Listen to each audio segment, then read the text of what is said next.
¿Qué tal? ¿Cómo están? Bienvenidas, bienvenidos. Gracias por acompañarnos una vez más de casa en casa en este proyecto hermano de Espacio Alternativo. Y ahora desde Nuevo Laredo, pasando por la Ciudad de México, nos vamos hasta Medellín, esa ciudad maravillosa donde hay extraordinarios seres humanos, como es el caso de nuestro invitado esta tarde. José David Medina Holguín, es un gusto tenerte con nosotros, un gusto volverte a ver, escucharte, saber de ti, por supuesto. Quiero decirles que Medina, como lo conocemos, Medina de Barrio, él es un destacado gestor cultural, promotor cultural de Colombia, que es un trabajador social, que ha desarrollado una carrera también muy importante en, en la gestión cultural, tanto en la Universidad de Antioquia, está estudiando la maestría en gestión cultural justo en México, en la Universidad Autónoma de Coahuila, y también, bueno, trabaja para la Secretaría de Cultura en Medellín y fundó también hace muchos años FB7, que es un grupo de hip hop y un movimiento de promoción de la cultura hip hop, del rap, por supuesto. Y bueno, pues es un gusto contar con tu presencia, tenerte, verte, platicar contigo. ¿Y cómo estás, José David? Un gusto saludarte. Rosa y Héctor, qué gusto saludarles, otra vez estar de casa en casa, en espacio alternativo, qué maravilla. Muy feliz de volver a conversar acá como desde la casa esta vez y desde la casa pues que es como el espacio vinculante, entonces esto hace como que nos sintamos en la sala de la casa, nos falta solo el café Bueno, pues y yo tengo un poquito de té, así que, ¿cómo le dices a la cerveza allá en Colombia? acá tiene muchos nombres, acá le dicen birra, pola o Entonces, cerveza. bueno, te hace falta entonces la birra o la pola, ¿no? Sí, sí, O sí. el tinto es como le dicen al café. El tinto, no, no vino tinto, sino el tinto, El se le dice tinto al del café café, sí. oscuro, como al café negro. Y se toma mucho café desde por la mañana hasta el final de la tarde. Ay, bueno, David, pero tienen un café maravilloso en Colombia, así que qué bueno que lo disfruten. Lo disfrutamos también de pronto acá. Qué bueno. David, ande, ujú, Espero llevarles café prontico. Ah, prontico. claro, por Nos supuesto. parecería maravilloso además que volvieras a estar en México. Y hablando de que estás en casa, que estamos en casa y viendo todo ese maravilloso trabajo que realizaste y que se realiza. Sabemos que ha sido una labor muy intensa lo del hip hop y a lo largo de varios años. Yo quiero que tú me digas cómo este proyecto del hip hop, cómo de verdad se convirtió en toda una alternativa de vida para muchos jóvenes, porque de verdad eso llama mucho la atención, es todo un camino nuevo que se abrió de pronto. Gracias, Rosa.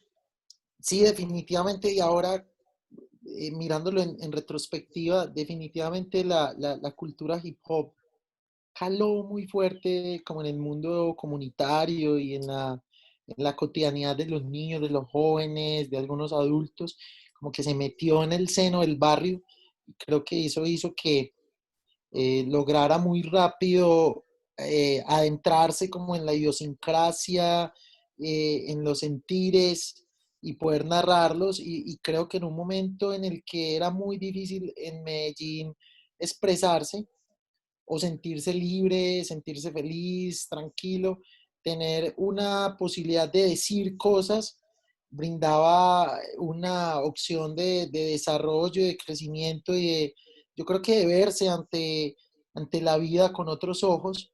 Entonces, particularmente siento que a mí y digamos a un círculo de amigos nos abrió muchas oportunidades, nos brindó muchas opciones.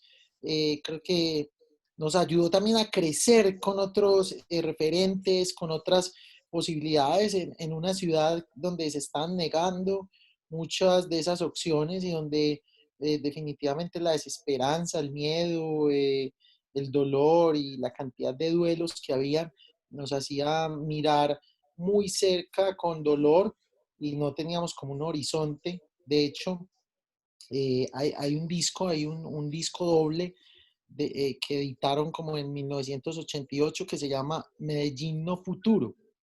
Y entonces algunas personas empezaron a hablar del no futuro y el no futuro de los jóvenes, del no futuro de los niños, precisamente porque se creía que en Medellín vivir era muy difícil y como que la esperanza de vida era tan limitada y tan corta que experiencias como el hip hop nos dieron eso, la posibilidad de soñar y de vivir desde otros lugares. David, a lo largo de tu vida y de tu trayectoria como gestor cultural, como artista, también como creador, te ha tocado trabajar en proyectos muy importantes que marcaron finalmente también en la época del conflicto y el post-conflicto en Colombia. Recuerdo muy bien, aparte como lo mencionas, a partir del hip hop, como también una tabla de salvación, pero también trabajaste en un proyecto o en varios proyectos que tienen que ver con el arte como expresión y con la memoria, que es algo que me llama muchísimo la atención. ¿Por qué es importante la memoria? Como ese libro de Héctor Abad, ¿no? De, de, de no olvidar y mantener la memoria. ¿Por qué es importante resguardar la memoria, propiciar la memoria y trabajar con la memoria? Qué bonita esa pregunta porque creo que hay una, hay algo muy sentido en la memoria que ayuda, decía un escritor de acá, antioqueño, Vallejo, planteaba que la memoria era como volver a pasar por el corazón, ¿cierto? Esa figura tan bonita como de adentrarse de nuevo en el sentir, como que releerse. Creo que es una valoración muy potente de lo subjetivo y por eso es que otras personas hoy definen la memoria como un campo, un espacio, una,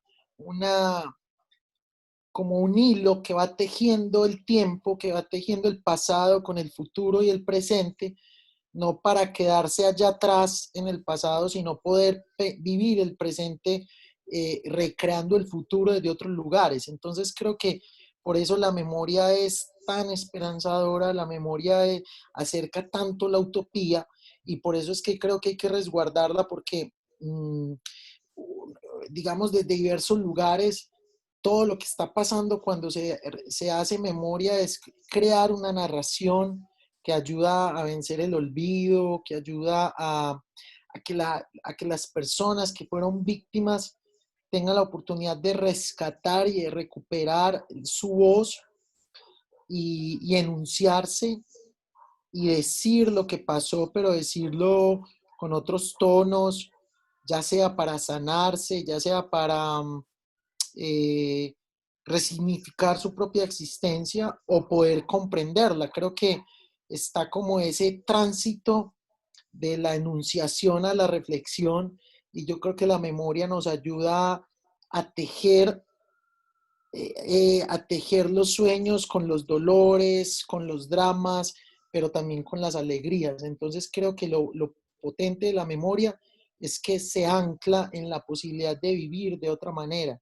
Y por eso es que creo que hay que contar lo que ocurre, contar lo que ocurrió para armar como un mapa del futuro y poder dejar testimonio de lo que no puede volver a pasar, porque también creo que la memoria es tan dinámica y tan viva que permite poner como unas alertas y decir lo que ocurrió fue muy grave, pero no puede volver a pasar.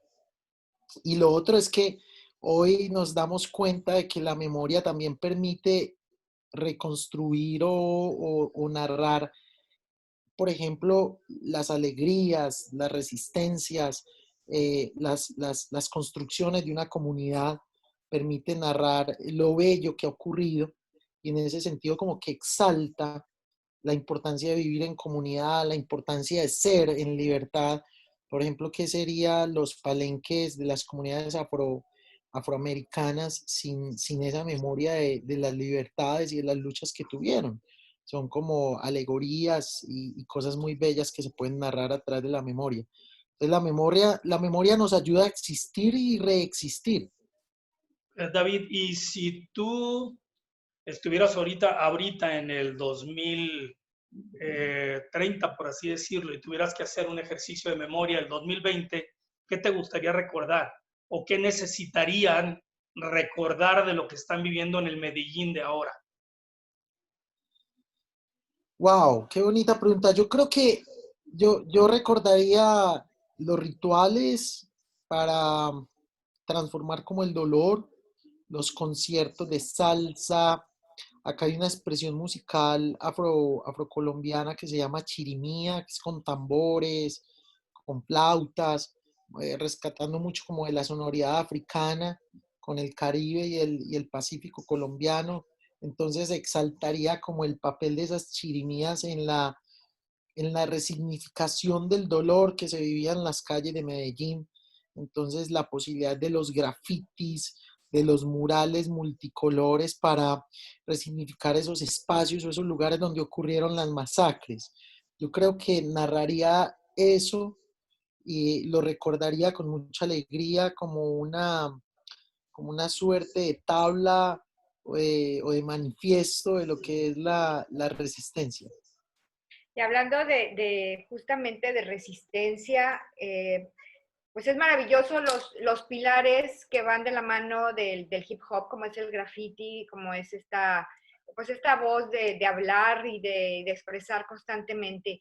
En estos momentos que estamos viviendo mundialmente, que hemos visto cómo aflora de nuevo esa de pronto discriminación que sigue existiendo en cualquier país, eh, que seguimos viendo que a las minorías se les sigue marcando ciertos estereotipos también. Eh, Ustedes a través de este movimiento que ya lleva varios años en tu país, ¿ha cambiado esa percepción de decir, hace rap, hace hip hop, hace graffiti, seguramente un estereotipo es delincuencia segura, porque hay gente que así lo piensa. Son estereotipos muy fuertes que se fueron formando. ¿Eso ha cambiado a través de estos años? Para Yo los creo, jóvenes creo que sí, porque los jóvenes yo he escuchado que para ellos sí fue como decías ahorita, una tabla de salvación, pero para los demás en la sociedad. qué interesante. Claro, yo creo que además lo veo como un reto, es una pregunta que ayuda como a escribir un reto y es cómo son leídas las comunidades populares o cómo son leídos los jóvenes que habitan esas comunidades populares por los medios o por la institucionalidad. Y cuando digo cómo son leídas las comunidades y quienes las habitan, son las comunidades con sus prácticas, son las comunidades con sus formas de organización o las comunidades con todo su entramado para gestionarse y vivir. Y creo que el hip hop hace parte de esas prácticas, de esas formas de ser comunidad o esas formas de recrear la cultura en la comunidad. Entonces son una expresión artística muy potente que a través, como tú dices, del graffiti, del rap, del baile y de los DJs, va diciendo cosas, pero hoy sigue existiendo el relato en el hip hop que denuncia o hace preguntas que interroga esa estigmatización hacia lo popular y esa estigmatización hacia lo juvenil o esa incluso estigmatización hacia lo diferente, hacia otras formas de vincularse, de relacionarse y de pensar.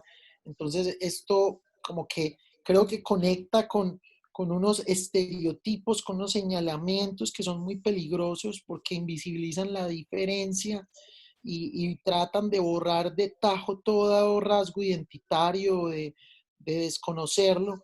Y creo que precisamente ahí tenemos ese reto de encontrar puentes que nos permitan vernos de otra manera. Por eso es que creo que el hip hop todavía hace llamados acá en Medellín a vencer esa estigmatización y creo que no solo estéticamente, también políticamente es muy interesante que la gente se acerque a entender esos discursos que hay ahí, que emanan, que van diciendo cosas, porque la posibilidad de entender una canción, un mural, un graffiti, nos lleva como a sumergirnos en esas fibras más hondas de lo que hoy viven las comunidades.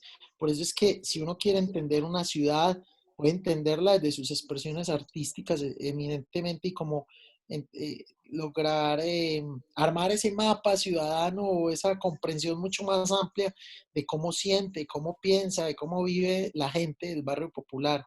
Entonces creo que ahí hay un terreno de lucha cultural y de tensión cultural muy interesante y como de exhibir relatos.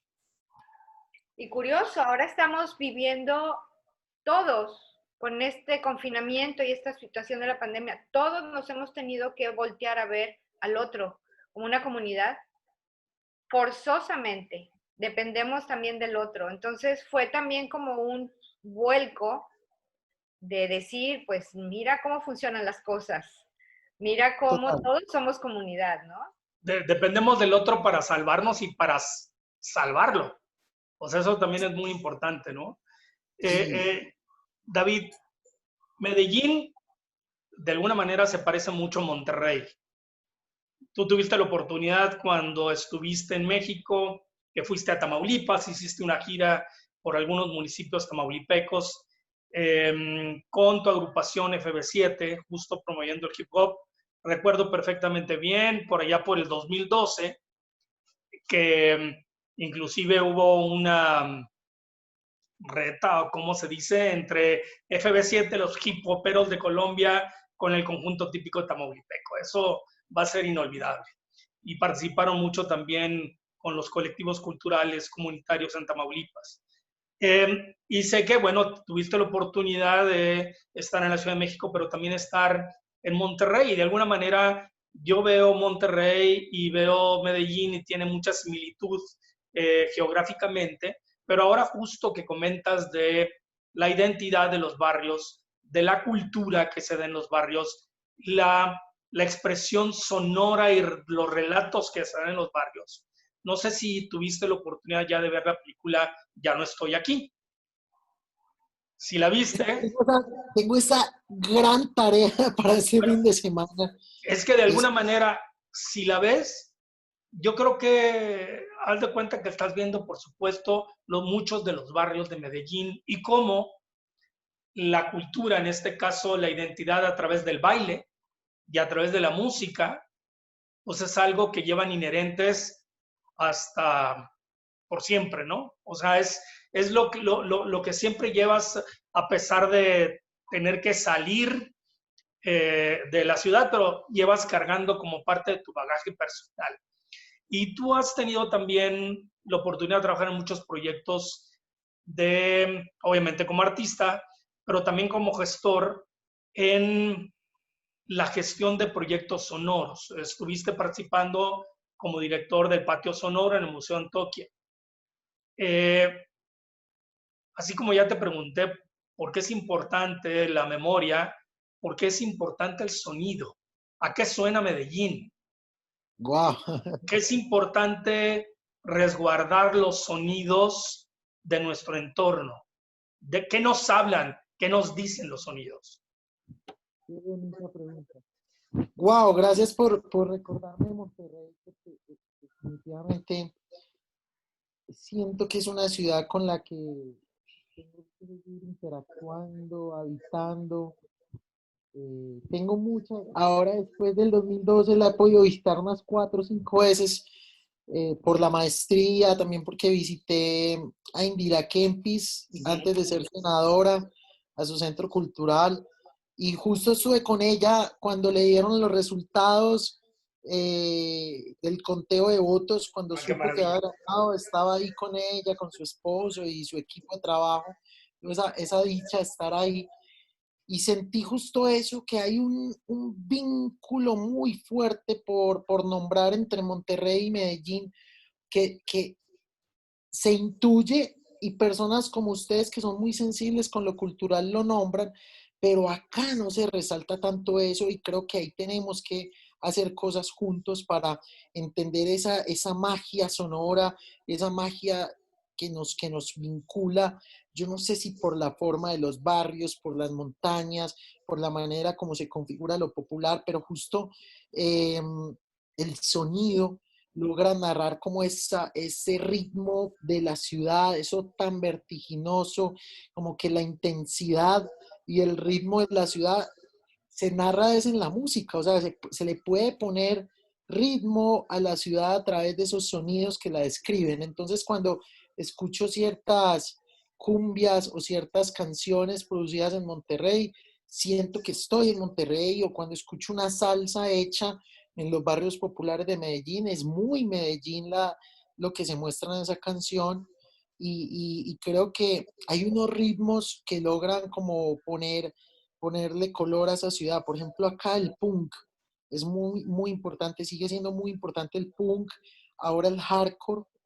La salsa está teniendo un apogeo y está fortaleciéndose luego como de una inflexión y no sé qué está pasando ahorita en Monterrey, pero creo que tengo un proyecto, quiero mirar si lo implementamos, se llama Intercambiar y es precisamente como de cómo generar producciones compartidas, cómo generar relatos compartidos y cómo fortalecer las agrupaciones musicales a partir de una construcción muy propia de las bandas que no transite como por formas homogéneas de la gestión. Y me gustaría mucho empezar en Monterrey con los sonidos de Monterrey, como tú dices.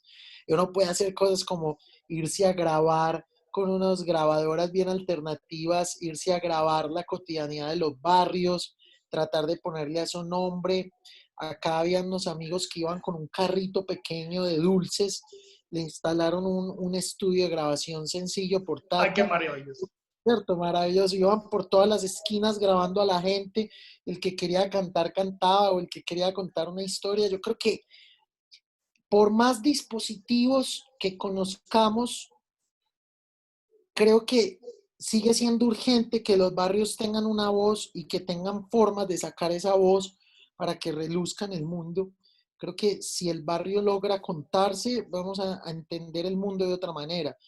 Entonces, eso tiene que ver con la coexistencia, con la sobrevivencia, con la resistencia, con la manera de reconcebir lo comunitario. Hoy lo comunitario está siendo más fuerte que nunca. Las comunidades están sobreviviendo en esta pandemia por la solidaridad de ellas mismas y porque encontraron formas, como decía Rosa, de fortalecerse, intercambiar, de superar la adversidad.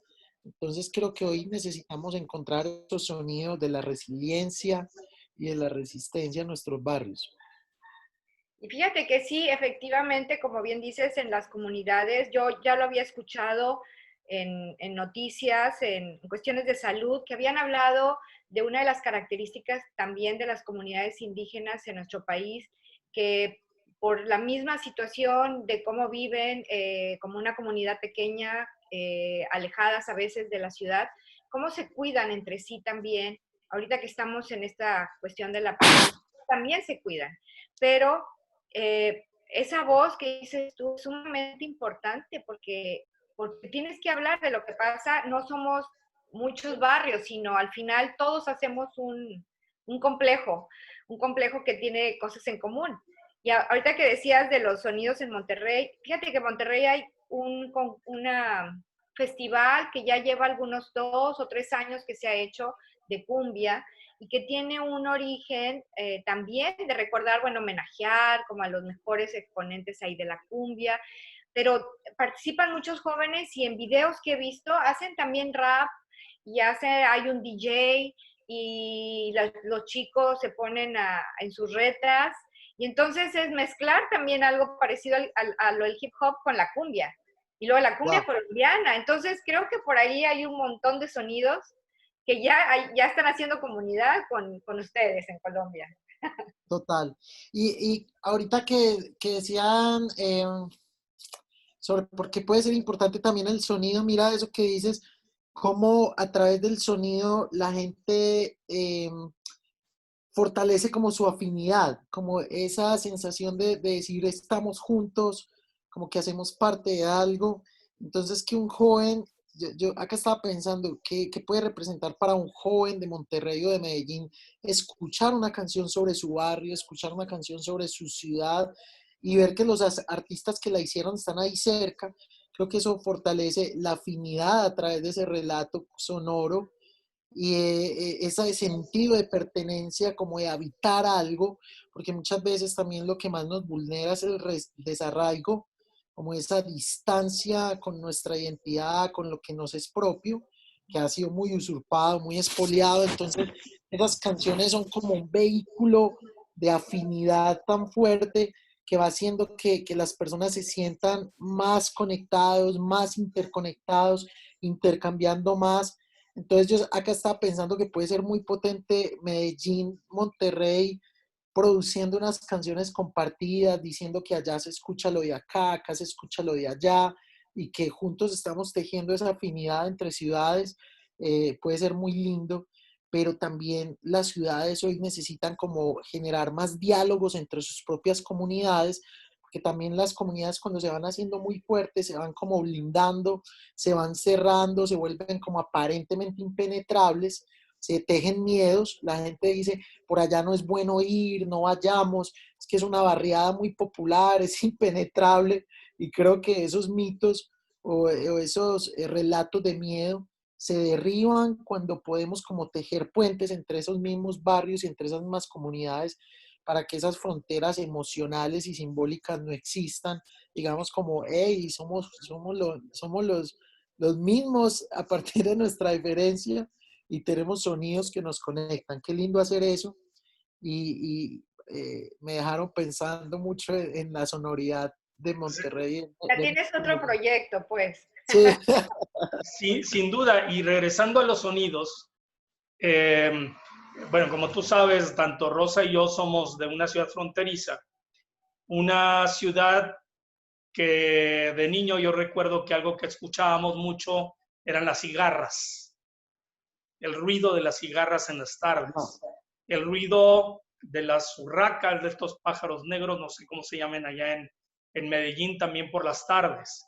Cuervos, ¿Mandé? cuervos, urracas. Sí, y ¿cuál es el sonido natural de Colombia, de Medellín? O sea, si tú dices, muy independiente de la música y la expresión artística, ¿cuál es el sonido que identifica a la mujer a tu barrio? Bueno, creo que las motos. Ajá, Ahora ok. el sonido de las motos es impresionante y a esta hora, como tipo 5 o 6 de la tarde, los buses, los carros, y va subiendo como el ritmo, se va haciendo más vertiginosa la ciudad, va teniendo como un movimiento y creo que las motos y los carros anuncian ese movimiento. Y Mm, ahora que agradecemos muchísimo que justo por esta contingencia o esta pandemia, ya los ruidos de los motores han disminuido y ahora se escuchan más los ruidos de los pájaros, el ruido de la de acuerdo. naturaleza. Total. Eso es hermoso, como en los regalos y de las oportunidades que nos va dando la vida en medio de estas crisis, nos va mostrando que hay opciones. La misma naturaleza hoy nos está diciendo cuál puede ser el camino, pero esto es muy potente lo que está pasando, o sea, la posibilidad de salir, ver animales que antes no veíamos. Ahorita estaba en un barrio haciendo una entrega de tapabocas, estábamos con los trovadores, que son así como los guapangueros de México, los oradores, los maestros de la palabra y del repentismo, los payadores Ujú. colombianos, acá se les dice trovadores. Estábamos andando por barrios populares muy de la periferia de la zona noroccidental y yo estaba muy sorprendido de las plantas, de la vegetación tan diferente que hay a 10 minutos de acá frente a la vegetación que está en el centro de Medellín. Entonces también la vida va recobrando lugares, vi muchas flores, muchas mariposas y yo creo que este momento nos está llamando a una contemplación del entorno, a una contemplación de nosotros. Por eso es que se está hablando hoy tanto de yoga, de meditación, de la posibilidad como de reencontrarnos desde otro lugar. Hay otra sensibilidad. Yo siento que esa sensibilidad tenemos que aprovecharla para como reconstruirnos y repensar el significado de ser humanos, pero no humanos por ser humanos per se, sino humanos interconectados con todas las formas de vida. Es como el gran llamado. Este es un momento, yo siento que de mucha oportunidad.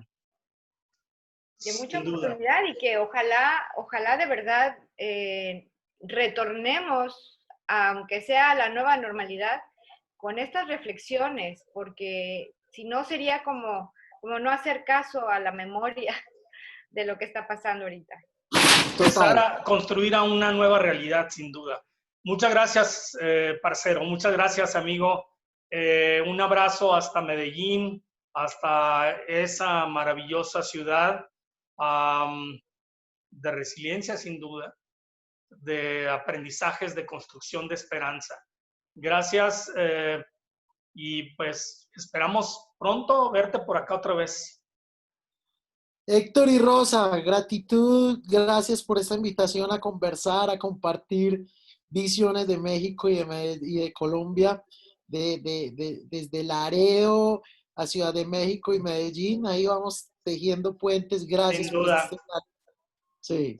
Gracias. Abrazos hasta allá. Un Un abrazo. abrazo, David. Chao.